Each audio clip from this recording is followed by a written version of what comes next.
before the rain, before the envelope, before everything changed. She almost didn't pick it up. Nadia Holt had learned a long time ago not to stop for things that weren't hers. You grow up the way she did, in a 2-bedroom apartment in South Baltimore, with a mother who worked double shifts at the laundromat, and a father whose name she only knew from a cracked photo on the refrigerator. You learn to keep your head down. You learn to walk past things. You learn that stopping costs you something you can't always afford. But that Thursday evening, the rain was coming sideways off the Chesapeake, and Nadia was walking the 6 blocks from the community center back to her car, because the parking garage nearest to her office was full, and she hadn't wanted to pay the $18 for the lot on Calvert. She was wearing her old gray coat, the one with the frayed left cuff and the missing second button, and her hair was wet before she'd gone half a block. She almost didn't see it. A brown leather portfolio, the expensive kind with brass snap closures and someone's initials embossed in gold on the lower right corner, EW, sitting half open on the top step of the Mercy Street subway entrance. The rain was already soaking through the corner of it. People were walking past. Nobody stopped. Everyone was looking at their phones or pulling their hoods up or rushing towards some dry place that wasn't here. Nadia stopped.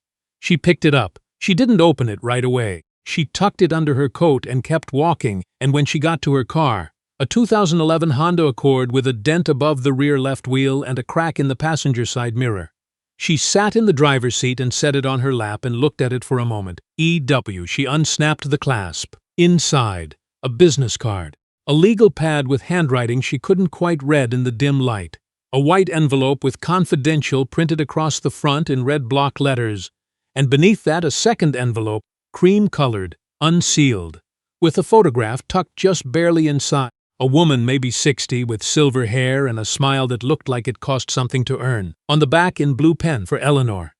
Always, Nadia's hand went still. She didn't know who Eleanor was. She didn't know who EW was. But she knew that photograph didn't belong in a puddle on a subway step. She knew whoever had dropped this was probably, right now, somewhere in this city, feeling the kind of panic that lives in your chest and won't let go. She pulled out the business card. Whitmore Capital Group. Eleanor Whitmore, Managing Partner, 400 East Pratt Street, Suite 1800. Nadia looked at her dashboard clock, 6:42 p.m. She looked at the rain on her windshield. She put the car in reverse. The building on East Pratt was the kind of building Nadia had walked past 100 times and never looked at directly, the way you don't look directly at the sun. All glass and steel and that particular silence that very expensive buildings have, like the money inside them, has absorbed all the sound. A doorman in a black coat stood under the awning. He looked at Nadia the way people look at something they're trying to categorize. She walked up anyway. "I need to speak with someone from Whitmore Capital Group," she said. "I found something that belongs to them." The doorman, his nameplate said Alan, looked at her wet hair, her old gray coat, the frayed cuff. His face did something small and not particularly kind. "Suite 1800 is closed for the evening," he said. "I understand. But I found a portfolio with confidential documents and a personal photograph, and I'd like to make sure they get back to the right person tonight. You can leave it at the desk. I'd prefer to deliver it directly if that's possible." Alan looked at her again. Longer this time. "I'll need to see some ID," he said, and his tone made clear this was not standard procedure, but something he had decided on his own, right now, for her specifically. Nadia reached into her bag and handed him her driver's license without a word. He looked at it. Something shifted in his face, a small recalibration. "Almost invisible," he said. He made a call. She stood in the rain just outside the awning's edge because he hadn't invited her under it. She didn't move. 3 minutes passed. Then the lobby doors opened and a young woman in a cream blazer came through them with the particular stride of someone who has been sent to manage a situation. "Mrs. Holt?" The woman's voice was professional but cautious. "I'm Renata, executive assistant to Ms. Whitmore. Can you tell me where you found the portfolio? Mercy Street subway entrance. Top step, left side." The rain was getting to it. Renata's expression changed, a crack in the professional surface. Yes, we've been Miss Whitmore has been looking for that since 5 o'clock. She glanced at the portfolio under Nadia's arm. "May I? I'd like to give it to Ms. Whitmore directly," Nadia said. "Just to confirm it's all there." Renata looked at her the way people sometimes look at someone who is doing something they didn't expect and can't quite figure out how to respond to. "Of course," she said. "Please come in." The elevator to the 18th floor had music Nadia didn't recognize, something with cello, quiet and expensive sounding. She caught her reflection in the polished steel doors. Wet hair, old coat, second button missing. She looked like what she was, a woman who had driven 40 minutes out of her way in the rain to return something that wasn't hers. She was okay with that. Renata led her through a lobby that smelled like cedarwood and paper, past a wall of photographs, buildings, ribbon cuttings, handshakes with people Nadia half recognized from news coverage, and into a conference room with floor-to-ceiling windows that looked out over the inner harbor where the lights of the water were blurred by rain. "Mrs. Whitmore will be with you in a moment," Renata said and disappeared. Nadia stood at the window. She didn't sit. She'd found that in rooms like this, sitting down before you were invited to do so said something about how much you thought you belonged there. She wasn't making any statements tonight. She heard the door. Eleanor Whitmore was not what Nadia had expected. She was maybe 62, 63, with the silver hair from the photograph and reading glasses pushed up on her head and a navy blazer over a simple white shirt. She walked like someone who had been walking into rooms like this for 40 years and had stopped thinking about it. No performance, no entrance. She saw the portfolio in Nadia's hands. Something moved across her face that was quick and private and had nothing to do with business. "Where did you find it?" she said.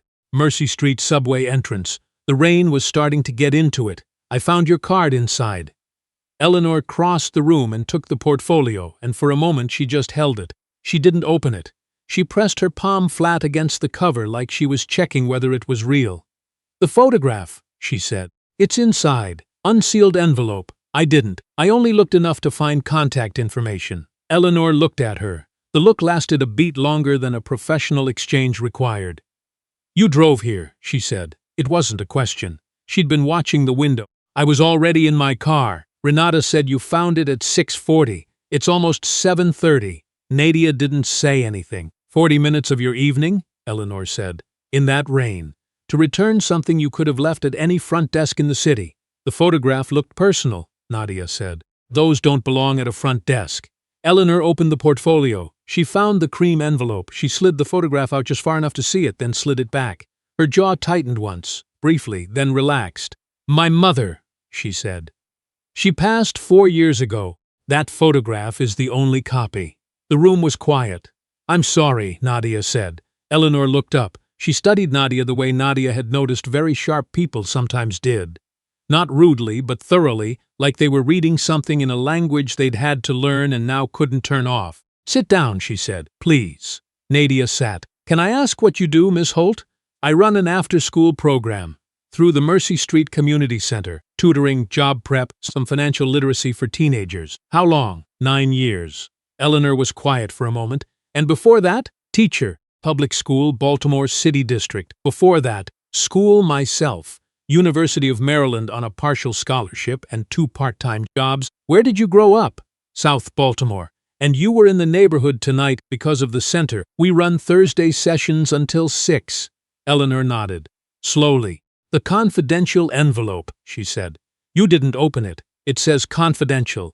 A lot of people would have. A lot of people would have kept the whole portfolio and not come here at all," Nadia said, not unkindly.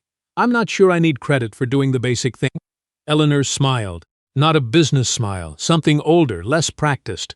"My assistant is going to offer you a reward," she said. "She's going to come back in here with a check, and she's going to name a number, and I need you to know, before that happens, that the number is real and it's not condescending and you should take it." "I appreciate that," Nadia said. "But I'd rather not." Eleanor leaned back slightly. "Why?" Nadia thought about it for a moment. "Because someone did something like this for my mother once," she said. "She lost her wallet on the bus. Not a portfolio, just a wallet, with about $40 in it, and her work ID, and a picture of me when I was maybe 4. Somebody picked it up and took it all the way to the laundromat where she worked to return it. Didn't want anything. Said I just figured it mattered to somebody. My mother talked about that for 20 years. She paused. "So I know what it feels like to be on the other side of it. I don't need a check for that." The room was quiet again, but it was a different kind of quiet than before. Eleanor Whitmore looked at this woman in the old gray coat with the wet hair and the missing button, and something behind her eyes shifted the way tectonic things shift, slowly, irreversibly, changing the whole shape of the ground. "What does your program need?" she said. "I'm sorry?" "The after-school program. What does it need that it doesn't have?" Nadia blinked. That's not why I'm here. I know. That's why I'm asking." Nadia drove home through the rain with her hands at 10 and 2 and the radio off. She kept thinking about the question. What does your program need? She'd answered it, finally, because Eleanor had sat there with the patience of someone who was used to waiting for the right answer and wasn't going anywhere. Nadia had said, carefully, that they'd lost their afternoon van, the one they used to pick up kids from 3 different school zones who couldn't otherwise make the 6-block walk in Baltimore winters, 2 years ago when the funding dried up. She'd said they were running programming out of 2 rooms when they needed 4. She'd said she had a waiting list of 63 kids. 63 kids. Eleanor had written something down. Nadia had not let herself hope anything. She pulled into her apartment parking lot, the same building she'd lived in for 6 years, the one with the broken gate sensor and the hallway that smelled like someone was always cooking something good, and sat in her car for a moment. She thought about her mother at the laundromat. She thought about the person who had returned her wallet. I just figured it mattered to somebody. She went inside. 3 days later, Renata called. Nadia was in the middle of a budgeting session with 4 teenagers who were arguing productively about whether a hypothetical person with $800 a month in take-home pay could realistically afford a car payment. She stepped into the hallway.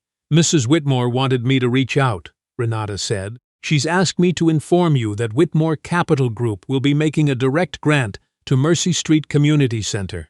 The amount is $250,000. Nadia heard the words. She heard them, and then she stood very still in the hallway outside her classroom, where 4 teenagers were still arguing about car payments, and she put her hand flat on the wall the way Eleanor had put her hand flat on the portfolio, like checking whether it was real. She started. "It's unrestricted," Renata said. "No reporting requirements beyond a simple annual update. Ms. Whitmore's only request is that when the van is running and the new rooms are open, one of them be named for someone you think deserves it." Nadia thought about her mother at the laundromat, about $40 in a work ID and a photograph of a 4-year-old. About 20 years of telling that story. "I know exactly who," she said. "What nobody in that building on East Pratt Street knew.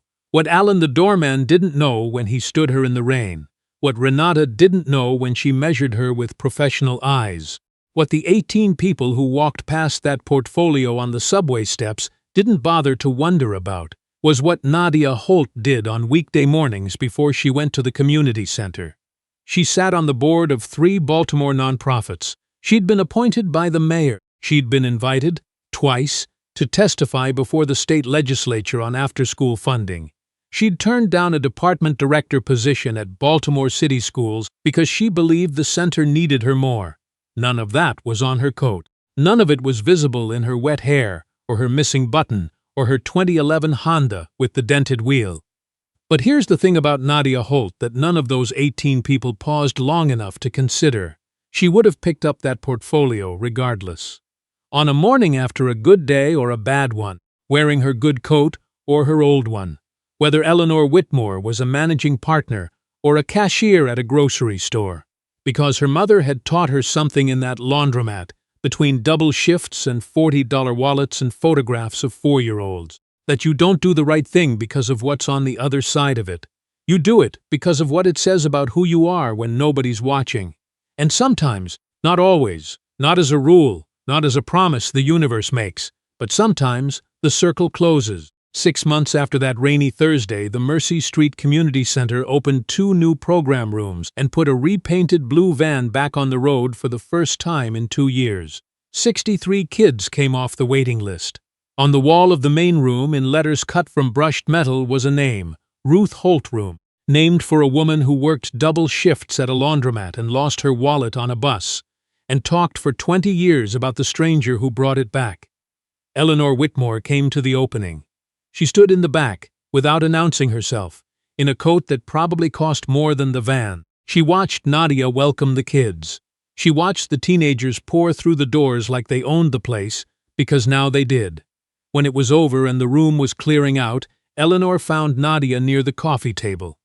"Good name," she said. "She would have laughed at it," Nadia said. "She was not a woman who liked to fuss, neither are you." Nadia smiled. "I know where I got it." They stood there a moment, these two women with 40 years of different lives between them, in a room that smelled like fresh paint and coffee, and the particular hope of a place that has just opened its doors to someone who needed it. "I have to ask," Eleanor said quietly. "That night, when you stood in the rain outside the awning, Alan didn't let you under it, did he?" "He did not. I'm sorry about that. He was doing his job. He was doing something," Eleanor said. And her voice was dry and exact. Whether it was his job is another question. Nadia laughed. It was a real laugh, the kind that comes from somewhere unguarded. Eleanor smiled. The old smile, not the business one. "My mother would have liked you," Eleanor said. "Mine would have liked you back," Nadia said. She had good judgment about people. Outside, the blue van was pulling away from the curb for its first run. The driver honked once. 3 kids in the back waved through the window at nobody in particular, or maybe at everybody, at the street, at the evening, at whatever came next. Nadia watched it go. There are 63 kids in Baltimore right now who have a place to go after school, because a woman in an old gray coat stood in the rain for 40 minutes to return something that wasn't hers. They don't know that part of the story. They just know the doors are open. That's enough. If this story reminded you that the right thing doesn't always announce itself, that quiet people carry more than they show, and that sometimes a moment of ordinary decency starts something that lasts longer than any of us can see, then take a second and leave a comment below. Tell us about a time someone did right by you when they didn't have to, or a time you did right by someone else. We read every single one. If this moved you, share it with someone who needs to hear it today. Subscribe to Velvet Verdict for more stories about the people who hold the world together without making any noise about it. The circle closes when we let it.